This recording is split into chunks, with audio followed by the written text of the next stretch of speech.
कार्तिक मास चल रहा है। ठाकुर जी की प्राप्ति, इसी को दामोदर मास भी कहते हैं। भगवान को उखल से यशोदा मैया ने इसी मास में ही बांधा था, इसीलिए इसको दामोदर मास कहते हैं। दामोदर मतलब दाम कहते हैं रस्सी को, और उदर यानी पेट, जो रस्सी को अपने पेट में अंतर ध्यान करते जा रहे थे, ऐसे भगवान का नाम पड़ गया दामोदर।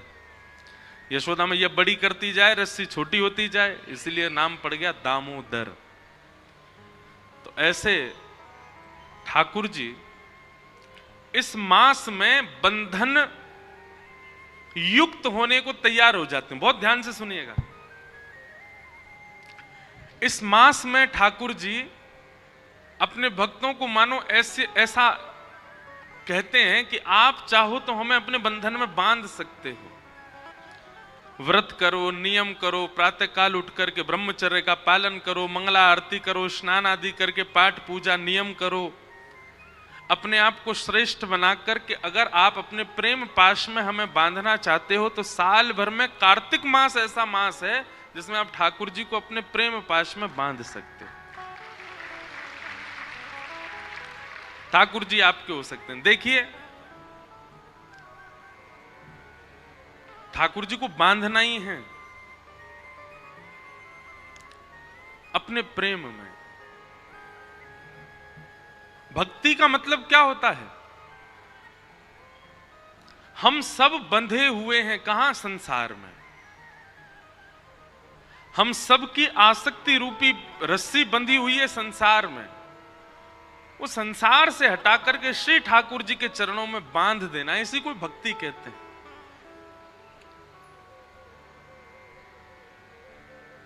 लेकिन संसार से जब हमारी आसक्ति रूपी रस्सी बंधी होती है तो हम बंधन में होते हैं, संसार तो मुक्त ही है। पर जब वह आसक्ति रूपी रस्सी ठाकुर जी से बांध दी जाती है तो ठाकुर जी भी बंध जाते हैं और हम भी बंध जाते हैं, दोनों बंध जाते हैं। फिर जहां जहां हम जाते हैं, अनुब्रजाम में हम नित्यम पूये ये तन्य रेणु भी, भगवान कहते हैं फिर जहां जहां मेरा भक्त जाता मैं उसके पीछे पीछे जाता हूं। तो ये बहुत पवित्र मास है, ब्रह्म मुहूर्त में उठने की विधा है। अब हमारी तो स्थिति ऐसी हो गई है कि हम इतने थक जाते हैं कथाएं करते करते। अभी हमको थोड़ा सब संत जन भी कह रहे हैं, घर के लोग भी कह रहे हैं, अब अवकाश करना शुरू करो, कथाओं के बीच में 2-4 दिन का अवकाश रखो, थोड़ा आराम करो, पर हो ही नहीं पा रहा है। अब तो ऐसा हुआ है कि हमको आगे की कथाएं स्थगित करनी पड़ी हैं आराम करने के लिए। लेकिन आप सब लोग तो मुक्त हैं, तो कम से कम कार्तिक मास में प्रयास कीजिए, ब्रह्म मुहूर्त में उठिए और ब्रह्म मुहूर्त में स्नान आदि करके। भोपाल में अगर आपको व्यवस्था हो, यहाँ पे मंगला आरती 4-5 बजे होती हो मंदिरों में, तो पता नहीं, हमारे वृंदावन का तो माहौल देखने वाला होता है कार्तिक मास में। सुबह से ही सब ब्रजवासी और दर्शनार्थी और आगंतुक जितने भी लोग होते हैं वे सब निकल पड़ते हैं, यमुना स्नान करेंगे, राधा वल्लभ, बांके बिहारी, राधा रमण, रास मंडल, सेवा कुंज, सब जगह मंगला करते हैं, ठाकुर जी के मंगल दर्शन करते हैं। तत्पश्चात दामोदराष्टकम का पाठ करते हैं, सुंदर सुंदर भावों का पाठ करते हैं, तुलसी जी की विशेष आराधना करते हैं, तुलसी के सूखे लकड़ों से ठाकुर जी की आरती करते हैं। हमारे एक पंडित जी बता रहे थे कि कोई संत कथा में कह रहे थे कि एक बार कोई चूहिया दौड़ करके जा रही थी तो गलती से तुलसी के सूखे लकड़े पड़े थे, एक लकड़ी पर पैर पड़ गया तो वो उछल करके ठाकुर जी के सन्मुख अर्पित हो गई कार्तिक मास में। तो उसका परिणाम ये हुआ कि वो अगले जन्म में ठाकुर जी की कोई अनन्य सखी बन करके आई, अनन्य कोई प्रियसी बन करके आई। तो हम सब चुईया तो नहीं है, हम सब तो मानव हैं। कहने का अभिप्राय, भूल से भी यदि ठाकुर जी को तुलसी अर्पित हो जाती है या तुलसी के सूखी लकड़ी से ठाकुर जी की आरती हो जाती है, तो कार्तिक मास में उसका फल देखो। पुनः हम एक बात कह दें, वृंदावन की जो रस रीति है ना, वो प्रेम की भरी हुई है, वहां पर पुण्य की कामना नहीं होती। आपके भोपाल में, इंदौर में, बंबई में, दिल्ली में, कलकत्ता में, चेन्नई में, पंजाब में, हिमाचल में, आदि आदि सब क्षेत्रों में पुण्य के लिए लोग भक्ति करते हैं, पर वृंदावन में पुण्य के लिए नहीं करते। वृंदावन में पुण्य की कामना नहीं होती है। वृंदावन में तो श्री कृष्ण चाहिए बस, और वो कृष्ण प्रसन्न रहें बस, ये कामना होती है। वहां पुण्य की कामना से कोई भजन नहीं करता। वृंदावन रस रीति अगर भाव आएगा तो कहूंगा इस कथा में। कार्तिक मास का आप सब लोग पालन करो। श्रीमद् भागवत जी का महात्म हमने कल सुना। अब प्रथम स्कंद से कथा का प्रारंभ करते हैं। जन्माद्यस्य यतोऽन्वयादितरतश्चार्थे स्वविज्ञस्वराट् तेने ब्रह्म हृदय आदिकवये मुह्यन्ति यत्सूरयः तेजो वारिमृदां यथा विनिमयो यत्र त्रिसर्गो मृषा धाम्ना स्वेन सदा निरस्तकुहकं सत्यं परम धीमहि। भागवत जी के प्रथम श्लोक में परम सत्य को वंदन किया गया। परम सत्य क्या है? ठाकुर जी का नाम। बंधुओं, ठाकुर जी प्रत्यक्ष मिलेंगे यह जरूरी नहीं है। आप ठाकुर जी के मिलने को किस रूप में लेते हो? बहुत ध्यानपूर्वक सुनिएगा। मुझे श्री कृष्ण मिल गए, इसको आप किस भाव से देखोगे? कि मेरे संग कृष्ण बैठते होंगे, मेरे संग कृष्ण खाते होंगे, मेरे संग कृष्ण सोते होंगे, मेरे संग कृष्ण डोलते होंगे, इसको आप समझोगे कि इनको कृष्ण मिल गए? नहीं। सब लोग बिल्कुल सावधानी से सुनिएगा।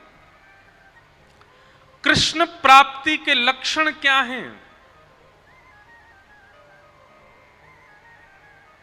सबसे पहला, आपका हृदय प्रेम से अथाह भर गया हो। प्रेम से अथाह भर गया हो मतलब किसी सामान्य सी स्थिति को देख करके भी आपका चित्त दया से भर जाता हो, आपके नेत्र सजल हो जाते हो, समझ जाना आपको कृष्ण मिल गए हैं। दूसरा लक्षण सुनो, अब ताली नहीं बजाओ, सुनो बस। हमें पता है आप सुन रहे हो। कई बार ताली के चक्कर में क्या होता है, 4 लोगों ने सुनी, उनने बजाई, 40,000 उसी के चक्कर में बजा देते हैं। कुछ अच्छा ही बोला होगा तभी तो सब बजा रहे हैं। ताली मत बजा, आप बस कथा सुनो। और हमको ताली की बहुत इच्छा नहीं है, बस जब कीर्तन किया करें तब बजाया करो आप। सबसे पहला लक्षण कि आपको कृष्ण प्राप्त हो गए हों तो आपके चित्त में अथाह दया हो जाएगी। अरे सामान्य सी गैया विचरण कर रही है, उस सामान्य सी गैया को विचरण करते हुए आप सोचोगे अरे बेचारी कैसी घूम रही है, ये ऐसी भावना, सहज दया प्रकट होने लग जाए, समझ जो कृष्ण मिल गए। दूसरा, आपके चित्त में विकार उत्पन्न जल्दी नहीं होते हैं, सदैव शुद्ध भाव बने रहते हैं। जैसे कई लोग होते हैं उनके चित्त में बहुत जल्दी विकार आ जाते हैं।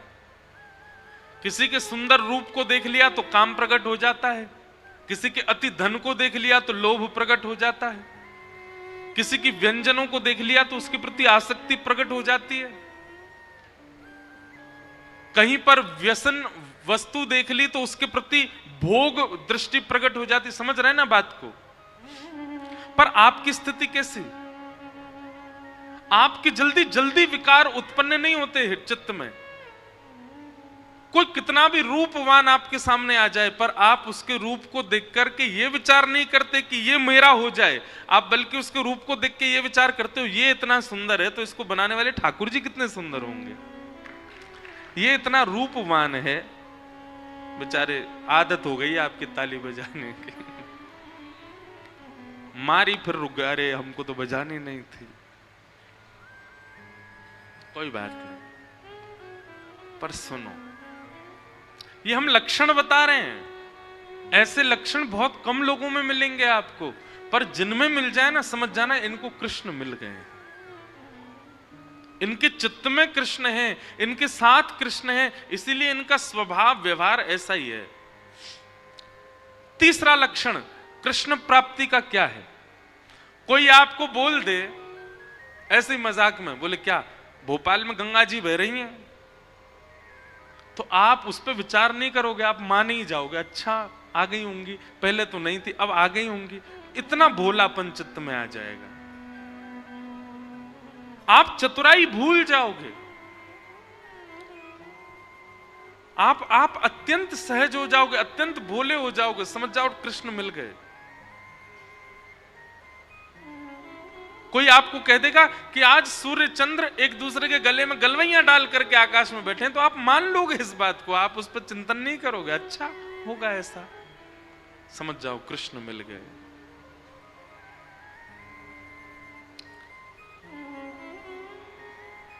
चौथी बात, कृष्ण प्राप्त होंगे तो आपके अंदर स्थिति कैसी हो जाएगी? व्रत करना, नियम करना, जल्दी उठना, कथा सुनना, कीर्तन करना, साधन करना, इनको आप नियम की तरह नहीं करोगे, इनको आप सौभाग्य की तरह करोगे, ये मेरा सौभाग्य है। कोई आपसे रात्रि 11 बजे बोले कि कल सुबह 3 बजे उठना है, तो आप आना काने, अरे राम राम नींद पूरे नहीं होने दे रहे हैं मेरी, क्या करें, ये 3 बजे उठना है, तो आप उसके लिए इतने सौभाग्यशाली मानोगे अपना, अरे 3 बजे उठना है, ठीक है सुबह तो 3 बजे उठेंगे हम। कल आपको व्रत करना है, पूरे दिन कुछ खाना नहीं है, तो आप इससे विचलित नहीं होगे, आप और आनंदित हो जाओगे, अच्छा मुझे व्रत करना है।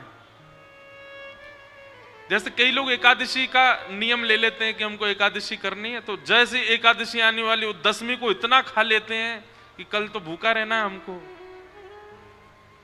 पर कृष्ण जिसके चित्त में आ जाते हैं ना, वो व्रत को नियम की तरह नहीं सौभाग्य की तरह करता है, उत्सुकता की तरह करता है।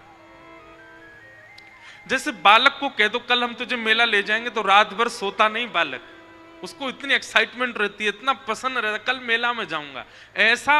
ऐसी उत्सुकता व्रत के लिए, नियम के लिए, सेवा के लिए, कथा के लिए, कीर्तन के लिए, धाम गमन के लिए उत्पन्न हो जाए, समझो कृष्ण प्राप्त हो गए।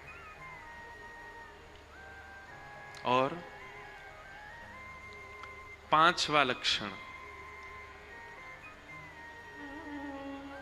रेलवे स्टेशन हो, एयरपोर्ट हो, बस स्टैंड हो, पब्लिक प्लेस हो, मॉल हो, कहीं भी कोई तिलकधारी दिखाई दे जाए, कोई कंठी पहना हुआ दिखाई दे जाए, भले ही आप अपने ऑफिस के काम से हो, आप ऑफिशियल वेशभूषा में हो, लेकिन दिख जाए कि कोई वैष्णव सामने आ गया है, तो चित्त में अत्यंत आह्लाद, परिचय नहीं है आपका उससे, आप जानते नहीं हो उसको, लेकिन उसके वैष्णव भाव को देखकर के आप अत्यंत आनंदित हो जाओ, अत्यंत सुख में भर जाओ, और आपका मन हो कि मैं जाके इसको प्रणाम करके आऊं, समझ जाओ आपको कृष्ण मिल गए।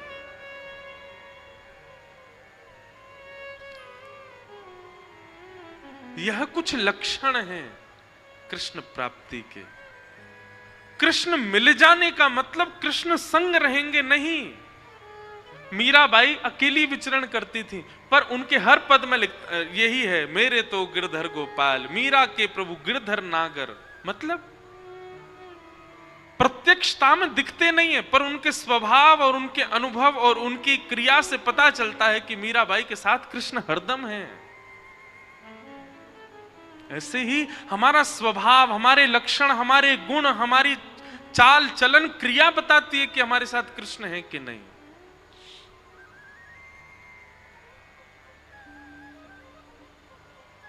इसलिए भैया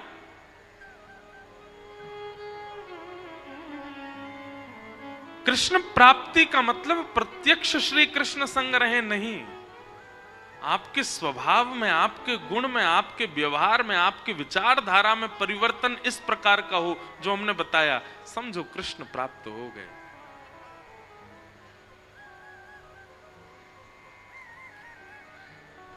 और कृष्ण प्राप्ति की प्रथम सीढ़ी क्या है?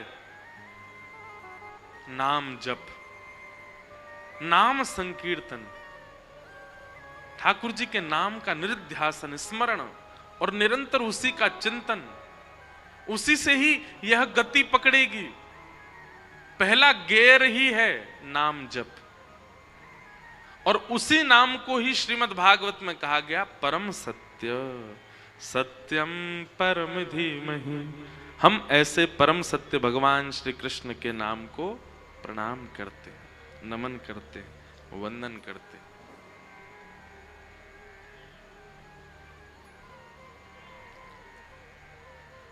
एक बहुत सुंदर पद है,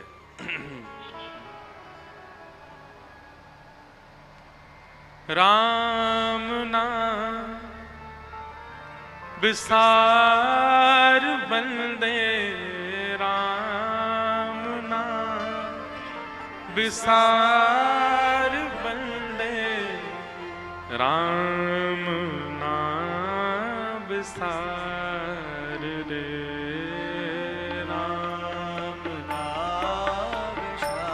सब लोग गाओ, राम नाम विसार बंदे, राम नाम विसार बंदे, कृष्ण नाम विसार बंदे, कृष्ण नाम विसार बंदे, राम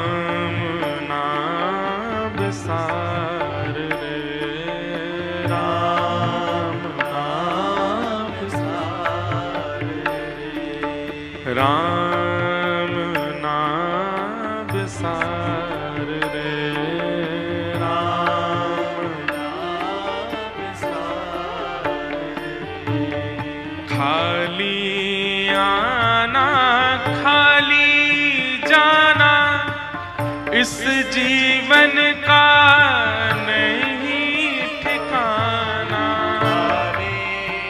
गाओ, खाली जाना इस जीवन का नहीं ठिकाना, खाली आना खाली जाना इस जीवन का नहीं ठिकाना, खाली आना खाली जाना इस जीवन का नहीं ठिकाना, इसमें नहीं कुछ सार बंदे, इसमें नहीं कुछ सार बंदे, इसमें नहीं कुछ सार बंदे, इसमें नहीं कुछ सार बंदे,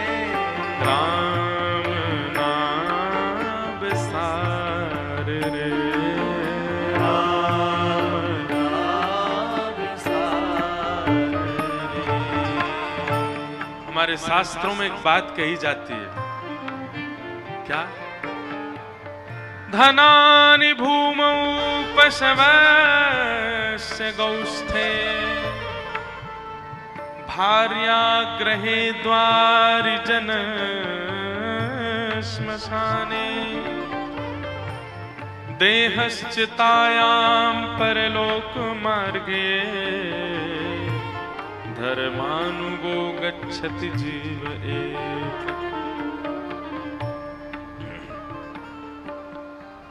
व्यक्ति की जब मृत्यु हो जाती है तो धनानि भूमौ, जितनी चीजें उसने संसार में आकर के कमाई हैं सब वहीं रह जाती हैं जहां रखी हैं। पशवश्य गौष्ठे, गाड़ियां सब अपने कारागृह में खड़ी रह जाएंगी, कोई साथ नहीं जाती। आप कहोगे महाराज जी धन और गाड़ी ये तो निर्जीव प्राणी हैं, जीवित लोगों की बात करो। तो कहते हैं भार्या ग्रहे द्वारी, जिसके साथ 7 जन्मों तक रहने का आपने संकल्प लिया था, विवाह किया था, वो भी घर के द्वार पर खड़ी रह जाती, उससे आगे नहीं जाती। भार्या ग्रहे द्वारी जन श्मशाने, परिवार के सब जन भी केवल शमशान तक जाते हैं, उसके आगे वो भी नहीं जाते। आप कहोगे मेरा देह मेरे साथ जाएगा, तो ये भी नहीं जाएगा। देहश्चितायाम, ये भी चिता तक जाता है, बस साथ में जला देते हैं यहीं पर। तो फिर आगे जाता कौन है? बोले हमारी आत्मा के साथ केवल और केवल संपूर्ण जीवन में किया गया भजन ही साथ जाता है, केवल हरिनाम हमारे साथ जाता और कुछ नहीं जाता। देखो भोपाल में किसी राजकीय जगह पर आप जाओगे तो आपसे पूछा जाएगा आपने जीवन में क्या किया है। आपको कोई पुरस्कार दिया जाएगा तो संपूर्ण जीवन का ब्यौरा पूछा जाएगा, आपने क्या किया है, कितना काम किया है, कितना समाज सेवा करी है, कितना धन कमाया है, सब पूछा जाएगा। क्यों? क्योंकि इनसे ये संसार में प्रयोजन है। आपकी समाज सेवा, आपका धन कमाना, आपके जीवन में करने, आपके जो एक्सपीरियंस्ड हैं, वो सारी चीजें यहां पर मायने रखती हैं। पर ये सब चीजें ब्रह्मलोक में, देवलोक में मायने नहीं रखती। तो वहां क्या पूछा जाता है? यहां से जाने वाले से यही पूछा जाता है तेने जीवन में कितना भजन किया। क्यों? यहां जो कुछ भी किया है संसारी, वो वहां काम आने वाला नहीं है। रुपया ले जाकर के अमेरिका में चलाओ, पानी की बोतल खरीदने जाओ, 10 रुपया अमेरिका में दो, अंग्रेज भगा देगा आपको। बोले डॉलर लेके आओ, यहां डॉलर चलता है, यहां रुपया नहीं चलेगा। ठीक वैसे ही देवलोक में आपका सांसारिक काम नहीं चलता, वहां भजन चलता है। बंधुओं एक हमारी बात सुनोगे, कटु सत्य है पर संसार में सब लोग चाहे कितना भी प्रिय संबंधी क्यों ना हो, सब आपसे स्वार्थ से ही जुड़े हुए हैं। बहुत बेसहारा, नहीं ठीक करो, सब आपसे स्वार्थ से जुड़े हुए। एक काम करो, कुछ दिन घर पे ही बैठे रहो, कुछ मत करो, बैठे ही रहो। सुबह उठो, उठ करके पत्नी से या मां से, जिससे भी बोलो रोटी दो, पाओ, फिर पड़ जाओ बिस्तर पे। फिर दोपहर में उठो, फिर पाओ, फिर पड़ जाओ बिस्तर पे। फिर रात में उठो, फिर पाओ, फिर पड़ जाओ बिस्तर पे। रात में दूध पियो 2 गिलास, फिर पड़ जाओ बिस्तर पे। ऐसा कुछ दिन करके देखो। 15 दिन में, हम कान पकड़ के क्षमा मांग के बोल रहे हैं, 15 दिन में बच्चों को, पत्नी को, मां को, पिता को, भाई को, ताऊ को, दादी को, सबको खलने लगोगे। पहले बढ़िया था, पता नहीं क्या हो गया, पूरे दिन पड़ा रहता, अब कुछ करता धरता नहीं। क्यों? आप उनके नहीं हो क्या? आप पूरे दिन पड़े नहीं रह सकते? अरे ये तो मेरा परिवार है, इन सब ने मुझे जन्म दिया, इन सब ने मुझे पाल पोस के बड़ा किया, ये मुझे पड़ा क्यों नहीं देख सकते? स्वार्थ है, सबका स्वार्थ है। अन्यथा नहीं लेना बात को, पर कई बार घर का कोई सदस्य बहुत गंभीर बीमारी से रुग्ण हो जाए और डॉक्टर अगर कह दे कि अब तो इसकी सेवा करो घर ले जाके, हम ले तो आते हैं, जो थोड़ा बहुत प्रेम हमारे भीतर बचता है उसके प्रति, उसके कारण हम उसको घर ले आते हैं, उसकी सेवा प्रारंभ कर देते हैं। लेकिन फिर कुछ महीने बाद पता क्या होता है, घर के सदस्य बोलते हैं अब तो भगवान से प्रार्थना, बहुत कष्ट पा रहे हैं, चले जाएं जी। क्या पूर्व बिस्तर पे ही सब कर देते हैं, खाते पीते भी अपने आप नहीं, हमको खिलाना पड़ता है। सत्य बता रहे हैं, हम तो पूरी दुनिया में घूमते हैं, हमको तो सब पता है। महाराज जी माँ है, बहुत सेवा करी, हम 4 साल से सेवा कर रहे हैं माँ की, पर अब तो बहुत कष्ट होता उनको देख करके। अब तो मन ऐसा हो रहा है कि ठाकुर जी अब इनको ले जाएं, बहुत कष्ट पा रही हैं। ऐसी विचारधारा आ भी कैसे सकती है हमारे चित्त में? और इस भाव में केवल आप लोगों को दोषी नहीं, मैं खुद को भी दोषी मानता हूं। संसार में कोई प्रेम नहीं करता, सब स्वार्थी हैं। आपकी एक स्थिति हो जाने पर सब आपको छोड़ देना चाहते हैं। आपकी हर स्थिति में व्यक्ति आपको छोड़ सकते हैं, आपको पकड़ सकते हैं, पर एक बार आपने ठाकुर जी को पकड़ लियो तो फिर चाहे आपकी जैसी स्थिति है जाए, ठाकुर जी नहीं छोड़ेंगे। चाहे आप गरीब हो जाओ, चाहे आप निर्धन हो जाओ, चाहे आप रुग्ण हो जाओ, चाहे आप धनवान हो जाओ, चाहे आप करोड़पति, अरबपति, खरबपति हो जाओ, ठाकुर जी को आपने पकड़ा तो आप भले ही छोड़ दो, ठाकुर जी नहीं छोड़ते। इसलिए नाम को ही साधन मानो। बहुत सावधानी से सुनिएगा। महाभारत का प्रसंग है। कथा लगभग सबको पता है, पर मूल बात जो है हम उस पर आएंगे।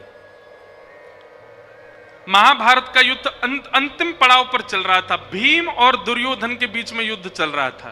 परीक्षित कौन है उनका परिचय बताया जा रहा है। युद्ध का अंतिम समय चल रहा था, तभी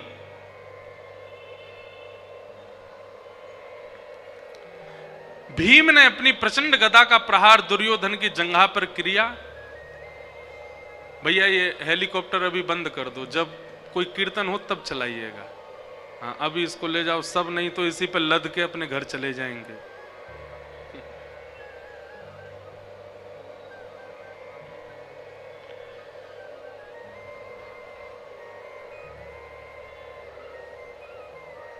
क्या बता रहा था मैं तो भूल गया। महाभारत का युद्ध अपने अंतिम पड़ाव पर चल रहा था। बहुत ध्यानपूर्वक सुनिएगा।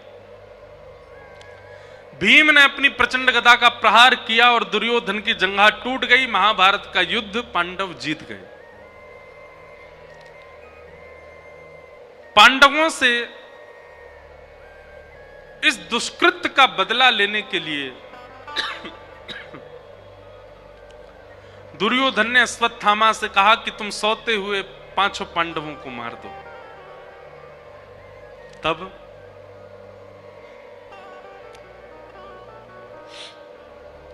अश्वत्थामा मारने तो गए थे पांचों पांडवों को, पर भगवान पांडवों को लेकर के कहीं प्रस्थान कर गए, जिसके कारण द्रौपदी के 5 पुत्र मारे गए, पांडव बच गए। प्रातः काल का समय हुआ, जब देखा कि 5 पुत्र मरे पड़े हैं, रोने लगी द्रौपदी। अर्जुन को जब यह बात पता चली, अर्जुन ने संकल्प ले लिया कि जिसने भी 5 बालकों को मारा उसको जीवित नहीं छोड़ूंगा।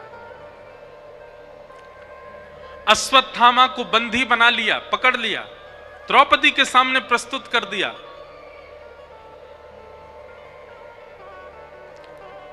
द्रौपदी ने हाथ जोड़ करके उवाच साहन्तस्य वन्धनानयनं सती उवाच चासहन्तस्य वन्धनानयनं सती मुच्यतामीश ब्राह्मणो नितरां गुरु। एक बात याद रखिएगा बंधु, ब्राह्मणों को और मातृशक्ति को कितना भी बड़ा दंड हो, उनको मृत्यु दंड देने का विधान नहीं होता। उनको मृत्यु दंड नहीं दिया जाता। शास्त्रीय बात है।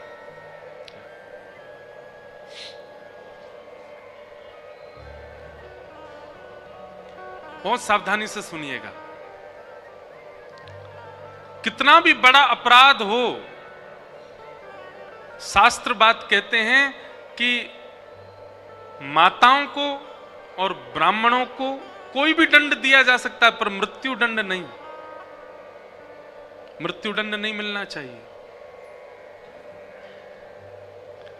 एक बार मैं कहीं कथा कर रहा था तो मुझे किसी ने प्रश्न किया, महाराज जी एक बात बताओ, आप सब कथाकार इतना ब्राह्मणों का पक्ष क्यों लेते हो? सबसे ज्यादा जातिवाद तो आप लोग फैलाते हो। बताओ, ब्राह्मण कुछ भी करे उसको मारने का अधिकार ही नहीं है, ऐसे तो फिर सब गलत काम कर सकते हैं वो। देखो, शास्त्रों में दो प्रकार की बातें हैं। एक प्रकार की बात तो यह है कि कई बार कर्म से व्यक्ति का स्वरूप स्वभाव जाना जाता है और उसको मृत्यु दंड आदि जो भी दंड देना हो वो दिया जाता है।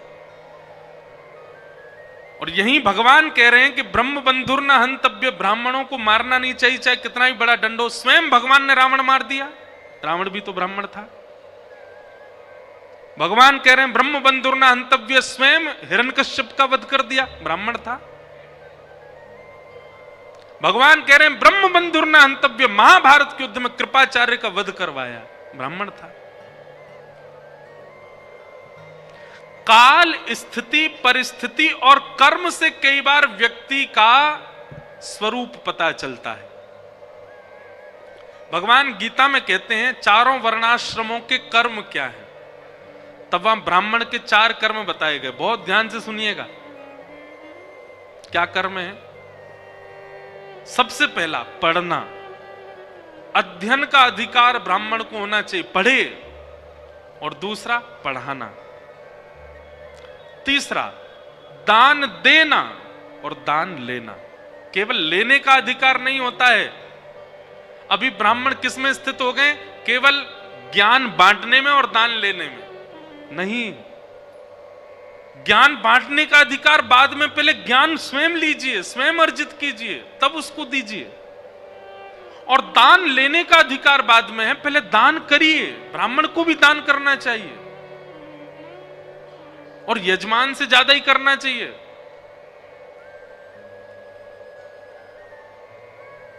ब्राह्मण के 4 काम हैं।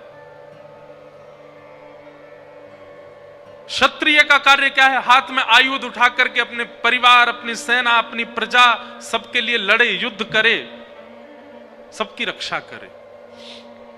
वैश्यों का काम क्या है?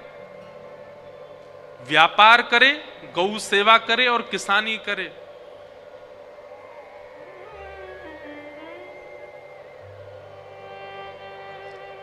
भगवान ने सबके कर्मों को बताया। और वहां ठाकुर जी कहते हैं कि यदि कोई वर्णाश्रमी अपने कर्म ना करके दूसरे वर्णाश्रम का कर्म करता है तो कहीं ना कहीं वो उसी वर्ण का ही माना जाएगा।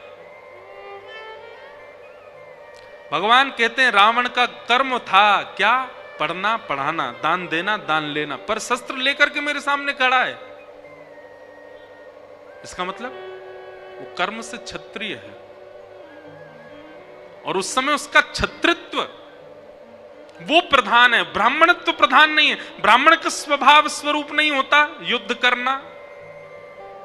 वो क्षत्रिय बन के खड़ा है, इसलिए उसका वध हुआ। लेकिन कोई अपने ब्राह्मणत्व में स्थित है और कोई स्त्री अपने स्त्रीत्व में स्थित है और गलती से उनसे कोई अपराध बन जाए तो उनको दंड दिया जा सकता है, मृत्यु दंड नहीं, मृत्यु दंड नहीं। द्रौपदी के 5 पुत्रों को मारा है अश्वत्थामा ने, लेकिन द्रौपदी अर्जुन से कहती है इसको मत मारो। क्यों ना मारे?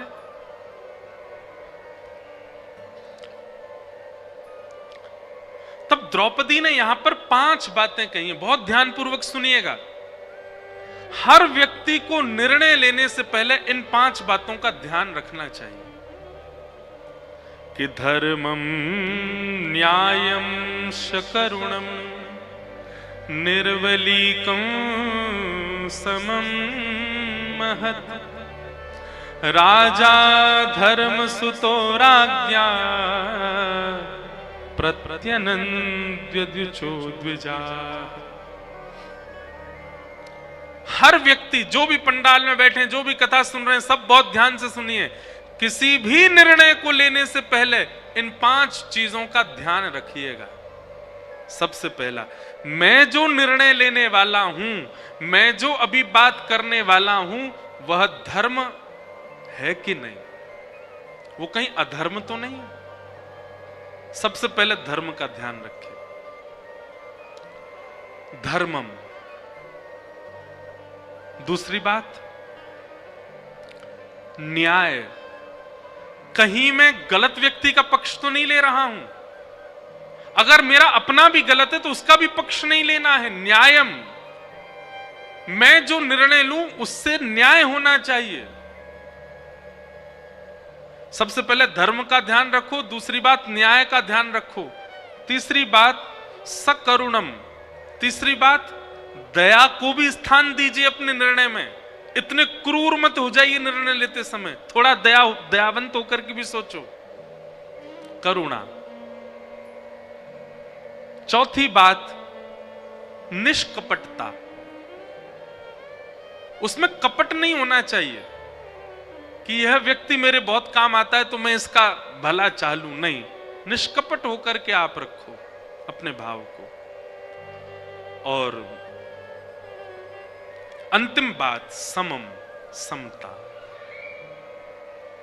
ये 5 बातें विचार करके जो व्यक्ति अपने जीवन के निर्णय लेता है, ठाकुर जी उससे बहुत प्रसन्न रहते हैं। द्रौपदी ने जो ये निर्णय लिया है कि मेरे बालकों के हत्यारे को मत मारो, इससे पहले 5 बातें सोची हैं। अर्जुन कह रहा है, बोले इसने तुम्हारे बालकों को मार दिया, द्रौपदी तुम कह रही हो उसको छोड़ दो। द्रौपदी कहती है, अर्जुन इसको मारने से मेरे बच्चे जीवित हो जाएंगे? नहीं, तो फिर इसको क्यों मारना? बोले ना भैया, ने यहां पे पीछे बोल दो। सबसे पहली बात, इसको मारने से मेरे बालक जीवित नहीं होंगे। दूसरी बात, अपनी मां का इकलौता बेटा है और बेटे की मृत्यु पर मां को कितना कष्ट होता है। अर्जुन, ये इस वक्त मेरे साथ हो रहा है, मेरे 5 पुत्र मारे गए हैं। युवावस्था में पुत्र का जाना मां को इतना कष्ट देता है, मानो जैसे हजारों बिच्छुओं ने एक साथ डस दिया हो। और जिस पीड़ा में इस वक्त मैं हूं, मैं नहीं चाहती कोई और मां जाए। अश्वत्थामा की मां इसी के भरोसे है, इकलौता बेटा है, ये मर जाएगा तो इसकी मां को कितनी पीड़ा होगी। इसलिए मेरी प्रार्थना है, आप इसको मत मारो। दूसरी बात। तीसरी बात क्या कहती हैं?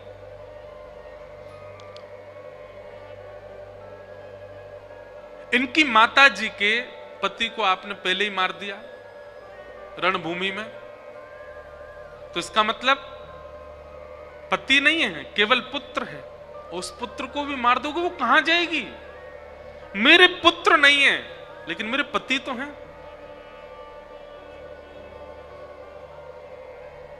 5 पुत्र नहीं है तो क्या हुआ? 5 पांडव मेरे सामने खड़े हैं, मैं फिर भी निर्बला नहीं हुई हूं। आप इसको मत मारो। द्रौपदी की बात सुनकर के पूरी सभा स्तब्ध हो गई और द्रौपदी ने अंतिम बात जो कही है, यह सुनकर के तो श्री द्वारिकाधीश कृष्ण के नेत्र सजल हो गए। द्रौपदी कहती है, अश्वत्थामा कौन है अर्जुन? हमारे गुरु का बेटा है। और शास्त्राज्ञा करते हैं, गुरुपुत्र गुरु समान होता है। अच्छा, आप लोगों को एक बात शायद पता नहीं होगी, मैं बता दूं। द्रौपदी का भरे सभा में जब चीरहरण हो रहा था, द्रौपदी का चीरहरण कोई वक्तव्य का विषय नहीं है। उसको उसका बखान ज्यादा करना नहीं चाहिए मंच से, पर लेकिन फिर भी गुरु कृपा और भगवत कृपा पता चले, इसलिए थोड़ा बहुत ही कहूं।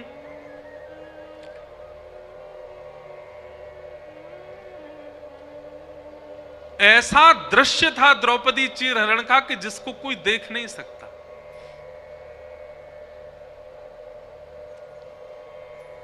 जब दांव पर द्रौपदी हार गई, दुशासन ने केश पकड़े द्रौपदी के। अत्यंत पवित्रात्मा द्रौपदी, जिनका नाम पंच कन्याओं में शास्त्रों में बताया, रोज सुबह उठ करके यदि पंच कन्याओं को प्रणाम किया जाए जिसमें एक द्रौपदी है तो उसका दिन मंगल में होता है। ऐसी पवित्रा द्रौपदी उसके केश पकड़ करके घसीट रहा है दुशासन भरे सभा में। निर्बला दुर्बला द्रौपदी अपनी रक्षा कर रही है और उसके मन में एक विश्वास है कि मेरे पति मुझे नहीं होने देंगे, ये मेरी रक्षा करेंगे। लेकिन पांचों पांडव अपनी नजर नीचे करके बैठे। दुशासन निर्वस्त्र कर रहा है भरी सभा में। द्रौपदी मन में विचार कर रही है कि मेरे पति मेरी रक्षा नहीं कर रहे। बड़े बड़े आचार्य यहां बैठे हैं, बड़े बड़े मेरे कुल के श्रेष्ठ लोग यहां बैठे हैं, ये मुझे निर्वस्त्र नहीं होने देंगे। अरे कोई अपनी बहू को ऐसे कैसे निर्वस्त्र होने दे सकता है? लेकिन सब नीची नजर करके बैठे थे। द्रौपदी ने अंत में अपना बल लगाया कि मैं क्षत्रिय नारी हूं, मैं अपनी रक्षा स्वयं कर सकती हूं। लेकिन जब दुशासन के बल के आगे द्रौपदी स्वयं की रक्षा भी नहीं कर पाई, तब दक्षिण भारत के एक प्रकांड विद्वान इस बात पर टीका करते हुए कहते हैं कि द्रौपदी ने दोबारा किसी को नहीं देखा। पांडवों को एक बार देखा, उन्होंने सिर झुका लिया, तो पांडवों को दोबारा नहीं देखा। भीष्म पितामह, द्रोणाचार्य आदि जितने भी यहां श्रेष्ठ जन बैठे हैं, इनकी ओर भी एक बार देखा, इन्होंने रक्षा नहीं की, तो दोबारा द्रौपदी ने उनको भी नहीं देखा। तीसरी बार द्रौपदी ने जब अपना बल स्वयं रक्षा में लगा दिया, जब वह भी काम नहीं आया, उसके बाद द्रौपदी ने एक व्यक्ति को दोबारा देखा। किसको? सभा में बैठे हुए कृपाचार्य, गुरु कृपाचार्य। क्यों देखा? द्रौपदी के मन में एक भावना उत्पन्न हुई, ये कौन है? ये गुरु हैं। गुरु की इतनी महिमा शास्त्रों में बताई है, गुरु का इतना भाव शास्त्रों में बताया गया। गुरु गोविंद दोनों खड़े काकेला, कबीरदास कह रहे हैं, बलिहारी गुरुदेव की जो मोह गोविंद दियो बताए। गुरु ब्रह्मा गुरु विष्णु गुरु देवो महेश्वरा, गुरु साक्षात पर ब्रह्म तस्मै श्री गुरुवे नमः। गुरु के लिए अज्ञान तिमिरांधस्य ज्ञानांजन शलाकया चक्षुरुन्मीलितं येन तस्मै श्री गुरुवे नमः। हर जगह गुरु की इतनी महिमा बताई गई, लेकिन वह गुरु भी नजर नीचे करके बैठे थे। फिर भी द्रौपदी ने एक बार और गुरु की ओर देखा। किया? एक तो आप हमारे गुरु हैं, दूसरे आप आचार्य हैं, और तीसरा आपका नाम ही है कृपा। द्रौपदी ने दूसरी बार जब कृपाचार्य की ओर देखा, तो कृपाचार्य ने नजर उठा करके द्रौपदी की ओर देखा, और द्रौपदी की ओर देखते हुए कृपाचार्य ने केवल एक इशारा किया, भुजा उठा करके एक उंगली उठाई, और एक उंगली उठा करके द्रौपदी को मानो इशारा कर दिया, तू कहां किसके प्रपंच में पड़ी है द्रौपदी? तू किसकी शरण में जा रही है? तू किनसे शरणागति मांग रही है? तू किनसे अपनी मदद करने की भीख कर रही है? तेरी रक्षा केवल एक कर सकते हैं, और वो एक इस ब्रह्मांड के नायक, इस ब्रह्मांड के जगत नियंता, जगदाधार, जगदीश्वर हैं। एक बार उनको पुकार। टीकाकार कहते हैं, अर्जुन 18 अध्याय में जो बात नहीं समझ पाया था, गुरु कृपाचार्य के एक इशारे से द्रौपदी ने वो बात समझ ली। क्या? सर्वधर्मान परित्यज्य माम एकम शरणम ब्रज, सबको छोड़ हरि को भज। तब अंतिम स्थिति में द्रौपदी भुजा उठा करके कहती है, हे कृष्ण द्वारिकावासी देव देव जगतपते हे जगतपते, हे द्वारिकावासी श्री कृष्ण, कौरवम परिभूतम वा किम न पश्यसि केशव। आपको दिखाई नहीं दे रहा है आपकी निर्बला दुर्बला बहन को ये कौरव सब निर्वस्त्र कर रहे हैं? आप चुपचाप कहां बैठे हैं नाथ?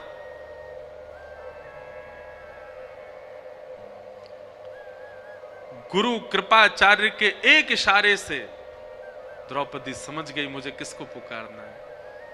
सूरदास जी का एक पद है, प्रभु जी मोरी क्या बिगड़ेगी, जाएगी लाज तुम्हारी। मोपति पांच पांच के तुम पति, सो पति काहे बिसारी। मेरे 5 पति हैं, पर मेरे 5 पतियों के भी पति जगतपति आप हो, मैं आपको कैसे भूल सकती हूं। भीष्म द्रोण और कर्ण दुशासन, भीष्म द्रोण और कर्ण दुशासन, इन मुरी लाज उघारी। प्रभु जी मोरी क्या बिगड़ेगी, जाएगी लाज तुम्हारी। और अंत में तो कह दिया, शूर शाम तुम पछताओगे, कब? जब मुझे देख उघारी। अरे कहीं आपने आने में विलंब कर दिया और कहे मैं कहीं उघारी अवस्था में हुई तो नाथ पछताओगे मुझे देख करके। फिर कहते हैं भगवान श्री कृष्ण रुक्मिणी जी के साथ द्वारिका में चौसर खेल रहे थे जिस समय द्रौपदी पुकार रही थी। और चौसर खेलते खेलते ठाकुर जी अत्यंत क्रोध में भर करके खड़े हो गए। रुक्मिणी जी ने चरण पकड़ लिए, नाथ क्या हुआ, आप इतने क्रोध में? भगवान ने दोनों मुट्ठियां बांध ली और कहने लगे, रुक्मिणी जी आप प्रस्थान करो, वैकुंठ को प्रस्थान करो। क्यों? बोले क्योंकि अब यह पृथ्वी नष्ट होने वाली है, ब्रह्मांड नष्ट होने वाला है। मेरी अनन्य भक्ता द्रौपदी का चीरहरण किया जा रहा है। इस ब्रह्मांड को मैं नहीं रहने दूंगा जिस ब्रह्मांड में मेरे भक्त का चीरहरण किया जा रहा है। रुक्मिणी जी ने समझाया, बोले नाथ इस ब्रह्मांड में अनेक भक्त रहते हैं, अनेक वैष्णव रहते हैं। एक भक्त के लिए आप पूरे ब्रह्मांड को नष्ट करेंगे, कितने भक्त मर जाएंगे। ऐसा मत करो नाथ। ठाकुर जी कहने लगे, तो फिर मैं हस्तिनापुर को नष्ट कर दूंगा।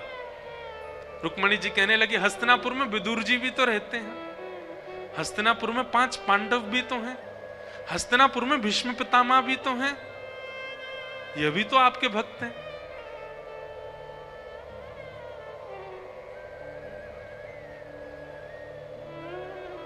भगवान कहते हैं मैं दुशासन दुर्योधन कौरवों को नष्ट कर दूंगा। रुक्मिणी जी बोली, आप ये सब मत विचार करो नाथ, आप तो केवल द्रौपदी की रक्षा करो। और भगवान का एक नवीन अवतार हुआ उस दिन। कौन सा? वस्त्रावतार। ठाकुर जी ने वस्त्र रूप धारण किया। दुशासन की भुजा थकित भई, वसन रूप भय श्याम। ठाकुर जी वस्त्र बनकर के प्रकट हो गए, खींचते। और सुनो बंधुओं, हमारे कृपालु नाथ जिस समय द्रौपदी की रक्षा करने के लिए पधारे थे उस समय द्रौपदी रजस्वला अवस्था में थी। उस अवस्था में है जिस अवस्था में स्पर्श नहीं किया जा सकता। पर ठाकुर जी वस्त्र बनकर के आए। स्पर्श की तो क्या कहें, पैर के नख से लेकर के सिख तक भगवान ने अपने अंक में भर लिया हो, मानो द्रौपदी को कोई निर्वस्त्र ना कर सके। वसन रूप भय। और एक बात कहें, उसी दिन उसी दिन दुर्योधन, दुशासन, भीष्म पितामह, द्रोणाचार्य, कृपाचार्य, धृतराष्ट्र, इन सबका अंत निश्चित हो गया था। भगवान गीता में कहते हैं, जब अर्जुन सबको मारता है, भगवान कहते हैं अर्जुन मरे मरायों को मार रहा है तू, ये पहले ही मर चुके हैं, मेरी दृष्टि में पहले ही गिर गए थे। बस योजनाएं बनाई जा रही थी कि इसको कैसे मारना, उसको कैसे मारना, बाकी ये तो मरे हुए मुर्दे हैं सब। तो ये बात, ये कथा मैंने क्यों सुनाई आपको? द्रौपदी ने आज अश्वत्थामा को छोड़ दो, यह बात अर्जुन से कहते हुए अंत में कहा कि हमारे गुरु का बेटा है, वही गुरु कृपाचार्य जिन्होंने भरी सभा में मुझे संकेत, भले ही कृपाचार्य कौरवों के पक्ष में थे, पर हैं तो वो गुरु। बंधु, गुरु शब्द बहुत पवित्र है। गुरु व्यक्ति कैसा भी हो, गुरु व्यक्ति का स्वभाव स्वरूप कैसा भी हो, यदि शिष्य की निष्ठा श्रेष्ठ है तो गुरु अपने आप श्रेष्ठ हो जाएगा। गुरु का गुरुत्व शिष्य के शिष्यत्व पर निर्भर करता है। पति का पतित्व पत्नी के पातिव्रत पर निर्भर करता है। पत्नी का पतित्व, पत्नी का पत्नित्व पति के पत्नीव्रत पर निर्भर करता है।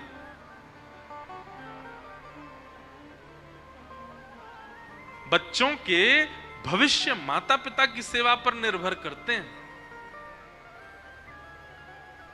चाहे बच्चा कितने भी अच्छे काल में जन्मा हो, चाहे बच्चे का कितने भी अच्छे हॉस्पिटल में जन्म हुआ हो, चाहे वो बालक कितनी भी सुख सुविधाओं में रहा हो, लेकिन परवरिश माता पिता ने उचित नहीं की होगी तो बालक अच्छा बन ही नहीं पाएगा। ऐसे ही गुरु कितना भी श्रेष्ठ हो, शिष्य का शिष्यत्व यदि श्रेष्ठ नहीं है तो गुरु श्रेष्ठ नहीं हो सकता। कृपाचार्य भले ही कौरव पक्ष में थे, पर द्रौपदी ने उनको पुनः इसलिए देखा क्योंकि वो गुरु हैं। गुरु शब्द में कुछ तो बल होगा ना। और तभी गुरु कृपाचार्य ने उंगली करके दिखा दिया, द्रौपदी एक की शरण में जाओ, और वह एक केवल परमात्मा है। आज द्रौपदी अर्जुन से कह रही है, जिन गुरु की वजह से आज मैं अपनी लाज बचा पाई, उन गुरु का पुत्र, उन गुरु को तो महाभारत युद्ध में मार दिया तुम लोगों ने, लेकिन कम से कम उनके पुत्र को तो जीवित छोड़ दो। अरे मेरे ऊपर ही कृपा नहीं की कृपाचार्य जी ने, तुमको धनुष उठाना उन्होंने सिखाया, तुमको बाण चलाना उन्होंने सिखाया, तुमको युद्ध भूमि में खड़ा होना उन्होंने सिखाया।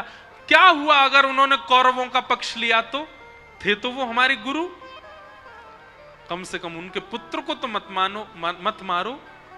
गुरु के बड़े एहसान है हमारे ऊपर, गुरु की बड़ी कृपा है हमारे ऊपर अर्जुन, उनके पुत्र को मत मारो। यह बात सुनते ही दूर खड़े द्वारिकाधीश के नेत्र सजल हो गए। और आज भगवान ने उपहार के रूप में द्रौपदी को कुछ देना चाहते हैं। कितनी दयालु है, कितनी करुणा है इसके चित्त में। भगवान सोच रहे मैं क्या दे दूं द्रौपदी को। तभी भगवान ने अपना नाम दे दिया, निरीक्ष कृष्णापकृतं गुरु सुतं वाम स्वभावा कृपयान नाम च। भगवान का नाम है कृष्ण, और द्रौपदी को भगवान ने नाम दिया कृष्णा। ठाकुर जी ने नाम दिया कृष्णा। भगवान ने द्रौपदी को हृदय से लगा लिया, कह दिया सबको, बोले आज के बाद द्रौपदी को जो भी देखे कृष्णा कहकर के पुकारे। मैंने अपने नाम से संबोधित किया है। क्यों? मैं दया का देवता हूं, बहुत दिन से दया की देवी ढूंढ रहा था, आज मिल गई मुझको। ये दया की प्रत्यक्ष प्रतिमूर्ति है, इसलिए भगवान ने अपना नाम द्रौपदी को दिया। बोलो भक्त वत्सल भगवान की। भगवान बड़े अद्भुत हैं।